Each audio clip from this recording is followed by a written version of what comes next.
안녕하십니까. 2021 휴먼 테크놀로지 컨퍼런스에 오신 것을 환영합니다. 저는 신경과학으로 본 몸과 마음의 면역력에 대해서 여러분들과 이야기를 나눌 한국뇌과학연구원 부원장 양현정이라고 합니다. 휴먼 테크놀로지는 몸과 마음의 관리 기술이라고 할 수 있겠습니다. 여기에는 명상이나 기공, 요가에서부터 인지행동 치료, 상담 등 다양한 심신 중재가 포함될 수 있겠습니다.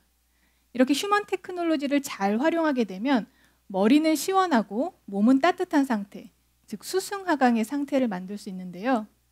오늘 강의에서는 이 수승하강의 상태가 몸과 마음의 면역력에는 어떤 영향을 미치는지, 그리고 이것이 사회와는 어떤 연관이 있는지 같이 알아보도록 하겠습니다. 먼저 몸의 면역력에 대해서 알아보도록 하겠습니다. 우리 몸의 체온은 부위에 따라 약간씩 차이가 있습니다.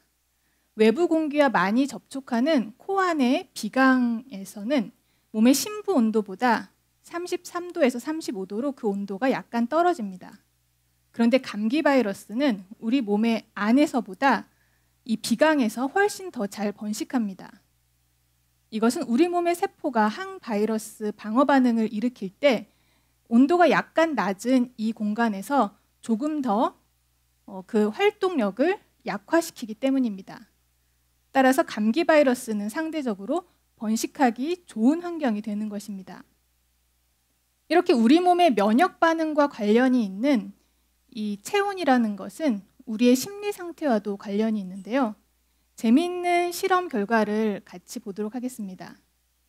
이 연구에서는 참가자들이 엄격한 심사위원 앞에서 잡 인터뷰를 받고 있는 그러한 실험에서 이 참가자들이 얼마나 긴장하는지를 몸의 체온을 실시간 측정을 통해서 확인하였습니다. 그 결과 참가자들이 긴장하고 있을 때에는 손이나 장에서의 심부 온도가 하강하였고 반면에 뺨이나 목에서 온도는 상승하였습니다. 우리가 체험적으로 긴장하였을 때 손이 차가워지고 그리고 배가 차가워지고 반면에 얼굴은 상기되는 그런 경험을 많이 하셨을 텐데요. 그러한 것을 과학적으로 보여준 재미있는 연구 결과라고 할 수 있겠습니다. 이와 반대 상태가 바로 수승하강 상태이지요. 배는 따뜻하고 머리는 시원한 상태입니다. 이 수승하강 상태를 만드는 휴먼 테크놀로지에 명상이나 호흡이 대표적인 방법이라고 할 수 있겠는데요. 이 연구 결과는 2013년 싱가포르 국립대와 하버드대에서 발표한 연구입니다. 뒤tum모 명상을 하고 있는 이 티벳 수행자의 체내 온도가 어떻게 변화하는지를 실시간으로 측정한 결과인데 그래프를 보시면 처음에 티벳 수행자가 호흡으로써 체온을 높이고 있습니다. 그리고 그 다음에 명상을 수행함으로써 체온을 한 단계 더 높여서 일정하게 유지하고 있음을 알 수 있습니다. 체온이라고 하는 것은 원래는 자율신경계에서 관장하는 그러한 성질의 것인데 이러한 실험을 통해서 명상이나 호흡으로서도 어느 정도 컨트롤할 수 있는 것을 알 수가 있습니다. 실제로 명상을 오래 한 사람들과 일반인 간의 뇌를 비교하였을 때 자율신경계에 영향을 주는 피질하 영역, 편도체라든지 해마라든지 망상체 이러한 부분들이 구조적으로 변화하였음을 연구 결과를 통해서 알 수가 있습니다. 체온에 의해서 우리 면역 반응이 달라진다는 것을 우리가 살펴보았고 그리고 몸과 마음의 관리가 이러한 체온에 변화를 준다는 것을 알 수 있었습니다. 그렇다면 몸과 마음의 관리가 우리의 면역 시스템에 영향을 줄 것이라고 우리가 예상을 할 수 있는데요. 이제까지의 많은 연구 결과들이 이러한 예상이 맞다는 것을 보여주고 있습니다. 인지행동 치료 등의 심리사회적 중재가 면역계에 미치는 효과를 조사한 메타 분석에서 이러한 이 심리사회적 중재가 염증을 촉진하는 사이토카인은 감소시키고 면역세포 수는 증가시키면서 내추럴 킬러 세포 활성을 증가시키는 것이 이 분석 결과 알 수 있었고 그리고 기공이 면역계에 미치는 효과를 메타 분석한 결과에서는 기공에 의해서 면역세포 수가 증가하는 것을 알 수 있었습니다. 그리고 명상이나 요가 등의 심신 중재가 면역계에 미치는 효과를 메타 분석한 결과에서는 염증을 나타내는 단백질인 CRP가 감소하는 것을 알 수 있었습니다. 이렇게 몸과 마음의 관리가 면역계에 영향을 준다는 것을 여러 연구 결과 우리가 알 수 있는데요. 고혈압과 당뇨와 같은 그러한 증상들도 몸의 면역계에 이상을 가져와서 염증 반응을 증가시키는 것으로 알려져 있습니다. 2019년에 한국내과학연구원과 울산 중구보건소에서 공동 수행한 연구에서 이러한 염증 반응이 이 명상 수행으로 변화할 수 있는지를 조사한 바 있습니다. 이 연구에서는 고혈압과 당뇨병 환자를 무작위로 두 그룹으로 배정을 하였습니다. 그래서 한 그룹에는 16주간 뇌교육 명상을 수행하게 하였고 또 한 그룹은 16주간 건강교육을 수행하게 하였습니다. 뇌교육 명상이란 뇌파진동 명상이나 브레인 명상으로도 불려지는데요. 한국 선도 전통 명상을 뇌과학의 이해와 접목시킨 명상 방법입니다. 여기에서 보시면 뇌와 신체의 유연성을 높이는 체조, 그리고 움직임 명상, 그리고 이미지 명상, 호흡이나 여러 가지 자세, 그리고 나눔, 이렇게 다양한 몸과 마음의 관리의 방법이 이 뇌교육 명상에 포함되어 있습니다. 16주간 뇌교육 명상을 수행한 그룹에서는 건강교육을 수행한 그룹에 비해서 염증성 유전자 발현이 유의미하게 감소하여 있었습니다. 또 다른 연구 결과에서는 이 뇌교육 명상을 수행한 사람들과 일반인의 혈중의 사이토카인을 분석한 연구에서 항염증성 사이토카인인 인터로이킨 10 분비가 증가하고 있다는 것이 발견되어져서 명상을 수행한 그룹에서 염증을 낮추는 반응이 몸에서 진행되고 있음을 우리가 알 수 있습니다. 여기까지 몸의 면역력에 대해서 알아보았는데요. 이 몸과 마음을 관리하는 휴먼 테크놀로지가 혈액순환과 면역계에 긍정적인 영향을 줄 수 있음을 알 수 있습니다. 그 다음은 마음의 면역력, 정서 조절에 대해서 알아보도록 하겠습니다. 300명의 명상 수행자를 일반인과 비교한 21개의 신경 이미징 연구를 대규모 메타 분석한 연구 결과에 따르면 명상의 전통과 관계없이 공통적으로 뇌가 변화한 부위들이 있었습니다. 그 부위 중에 포함된 영역이 자기조절과 그리고 정서조절과 관련된 뇌 구조가 거기에 포함이 되었었는데 그림에서 보시면 이마 앞부분에 있는 이 안화전두 피질 또는 복내 측 전전두엽이라고 불리는 부분이 변화하여 있었고 그리고 대상 피질 부분이 앞부분과 중간 부분이 변화하여 있었습니다.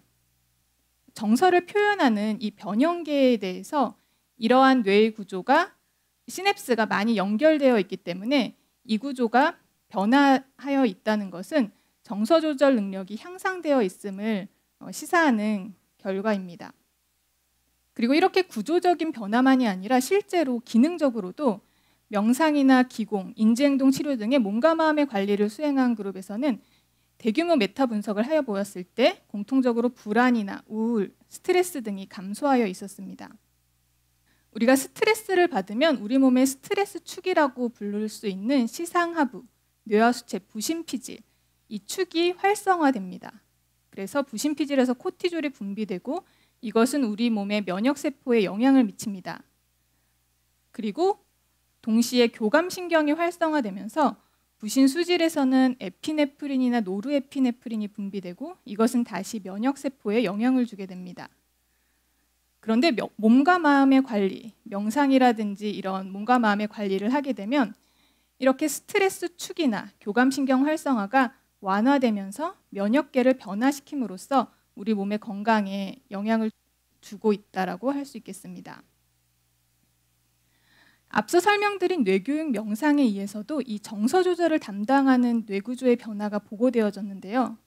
서울대병원과 한국내과학연구원의 공동연구에 따르면 뇌교육 명상을 오래 수행한 사람과 일반인의 뇌를 비교하였을 때 이 정서 조절을 담당하는 복내 측 전전두엽의 피질 및 백색질 두께가 증가하여 있었습니다.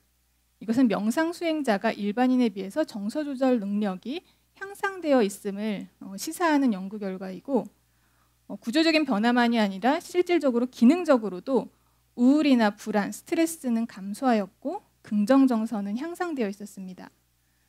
그리고 환자군을 대상으로 한 연구에서 유방암 환자를 대상으로 6주간 이 세션을 진행을 하였을 때 명상 그룹에서 비교 그룹에 비해 불안감이 감소하여 있었고 외상후 스트레스 장애 환자의 우울이나 불안, 외상후 스트레스 장애 증상이 온라인에 의한 명상 프로그램, 4주간의 명상 프로그램에 의해서 감소되어 있었습니다. 이렇게 몸과 마음의 관리가 정서 조절과 관련한 뇌 구조를 변화시키고 기능적으로도 우울이나 불안을 감소시킨다는 것을 알 수 있었습니다. 그 다음은 사회와의 연관성을 우리가 살펴볼 것인데요. 나의 몸과 마음의 관리가 타인, 더 나아가 사회와는 어떤 관련이 있을까 의아하게 생각하시는 분들도 많이 계실 겁니다. 나와 타인의 관계에 어떠한 강한 신뢰관계가 구축되어 있을 때 그러한 관계 속에서는 나의 생각이나 자세가 타인의 건강에 직접적으로 영향을 줄 수 있다는 것이 연구 결과 보고되어져 있습니다. 이 연구는 사회적으로 전달되는 플라시보 효과라는 제목으로 보고가 되어졌는데요. 연구에서는 건강관리자가 치료 효과에 대해서 어떤 생각을 가지고 있는지, 그리고 건강관리자가 환자와 어떻게 상호작용하는지, 이러한 것이 환자의 임상 결과에 직접적으로 영향을 미친다는 것을 보여주고 있습니다. 예를 들어 건강관리자가 치료에 임하면서 이 치료는 잘 될 거야 라고 생각하고 있을 때와 이 치료는 희망이 없어 잘 되지 않을 거야 라고 생각하고 있을 때 환자의 임상 결과가 직접적으로 달라졌다는 것입니다. 그리고 건강관리자와 환자가 상호작용을 할 때 환자에게 공감하면서 따뜻하고 친절하게 대했을 때와 반면 차갑게 그냥 기계적으로 대했을 때 환자의 임상 결과가 달라져 있었다는 것입니다. 이렇게 신뢰가 구축된 상태에서는 건강관리자의 생각이나 자세가 환자에게 영향을 미칠 수 있다는 것을 이 연구 결과를 통해서 알 수 있는데요. 이 신뢰가 구축된 관계는 단순히 의사와 환자만의 관계가 아니라 우리 주위에서도 많이 살펴볼 수 있습니다. 선생님과 아이들과의 관계, 아이들이 선생님을 믿고 따르고 신뢰하기 때문에 선생님이 아이들의 건강에 직접적으로 영향을 미칠 수도 있다는 것이죠. 그리고 신뢰하는 친구의 관계, 그리고 가족 간의 관계, 그리고 개인 대 개인의 관계를 벗어나서 SNS 인플루언서가 팔로워들에게, 그리고 매스미디어를 신뢰하는 대중에게 매스미디어가 그러한 영향력을 미칠 수 있겠죠. 그리고 정치인이 지지자에게, 유명인이 팬들에게 영향을 미칠 수 있을 것입니다. 그래서 상대방과 자신과의 이러한 관계 속에서 가장 많이 영향을 미치는 것은 자신이 좋은 영향을 미칠 수 있다는 것은 자신이 상대의 생각, 감정에 그것을 이해하고 그리고 공감할 때인데요. 그러한 능력을 우리가 정서지능이라고 합니다. 명상자와 일반인의 정서지능을 비교하였을 때 명상을 수행한 그룹이 정서지능이 의미 있게 향상되었다는 연구 결과가 있고, 그리고 명상 경험이 없는 사람들, 병원 근무자를 무작위로 두 그룹으로 나누었을 때 한 그룹은 일상생활을 수행하게 하고 한 그룹은 온라인으로 하루 10분간 8주간 명상 수행을 하게 했습니다. 그때 8주 후에 정서지능을 비교하였을 때 이 명상을 한 그룹이 일반 생활을 영위한 그룹에 비해서 정서지능이 유의미하게 향상이 되어 있었습니다. 이것은 훈련으로도 정서지능이 향상될 수 있다는 아주 중요한 의미를 포함하고 있습니다. 오늘 학술 연구 결과로 소개해드린 이러한 온라인 심신 힐링 방법들은 현재 K-무크를 통해서 강의로 보급되고 있고, 인도의 힌두스탄 대학과 인도네시아 비누스 대학에 강의가 개설이 되어 있습니다. 그리고 학술 연구 결과로 입증된 이러한 방법들이 여기에서 보시는 온라인 링크로 무료로 활용할 수 있으니 많이 활용하시길 바랍니다. 오늘은 몸과 마음의 관리, 이 휴먼 테크놀로지가 개인의 몸과 마음의 면역력에 어떤 영향을 미치고 그리고 사회에는 어떤 영향을 미치는지 같이 알아보았습니다. 나의 수승화강의 상태, 나의 건강 상태, 나의 생각, 자세가 나에게서 끝나는 것이 아니라 내가 사랑하는 사람에게 전달될 수 있다는 점, 그리고 더 나아가 사회의 건강에 영향을 미칠 수 있다는 점을 잘 기억하시고 경청해 주셔서 감사드립니다.